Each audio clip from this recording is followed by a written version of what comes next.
Hello, everybody. I don't know if you can see that. It's supposed to be a blue moon tonight. But anyhow, I don't know how much video I have or how long it's going to last, but I want to tell Brandon his story I promised him. So, I don't know if you know the term 86. Like, you can be asked to leave. You can be asked to not come back for a week, a day, even 30 days. But in Vegas, we say 86. If you are 86, that means you can never, ever come back. So I was working at the Barker Bar one day. It was early in the morning. It was huge, like a horseshoe bar. Only it was, squared off. So this guy comes in and he's carrying a bag. He got a can of coffee, big can of coffee, and he goes all the way to the very end of the bar and sits down, and he's like, he looked so sad. Of course, he had to sit at the end. I already walked 50 miles a day bartending. So I go down there, hey, how's it going? What do you like to drink? I'll take a Budweiser. So then I have to go all the way back to the end of the bar where the Budweiser coolers are. I get him his beer and I set it down and I'm like, do you want anything else? Blah, blah, blah. He's like, no, I don't feel like talking. Like, okay, I'll just be down here. If you need anything, just holler. So maybe, 10 minutes go by. And I hear, oh, shit. And I thought, I just thought he knocked his beer over. It happens. Alcohol abuse. So anyhow, I go down there and he's filling his stuff all over the bar. And I go to grab a bar rag. All the bars, along the bars, the intervals are bar rags for spills.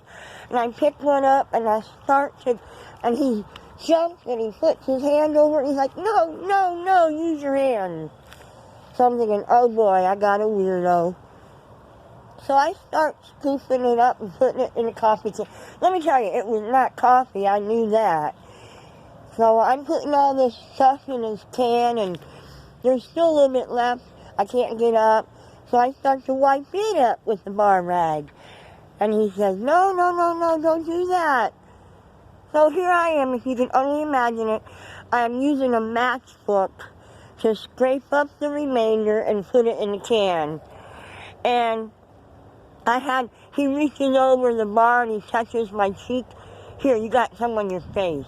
Okay, thank you. So anyhow, I said, what is that? It's not coffee. He says, oh, that's my mom. I just went and picked her up from the morgue. Oh, I was like so freaked out. I was stuttering. I was like, no. Take your dead mom, get the hell out of my bar, and don't come back, ever. You're 86. So he picks up his dead mom in the can.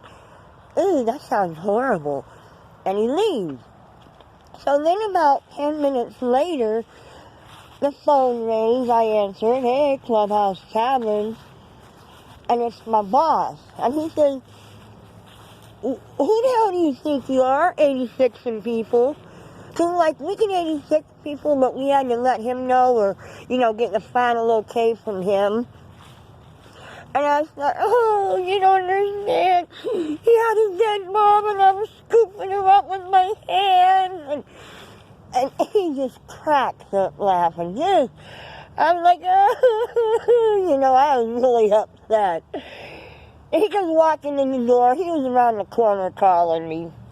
It was just all set up. There was no dead mom in the can.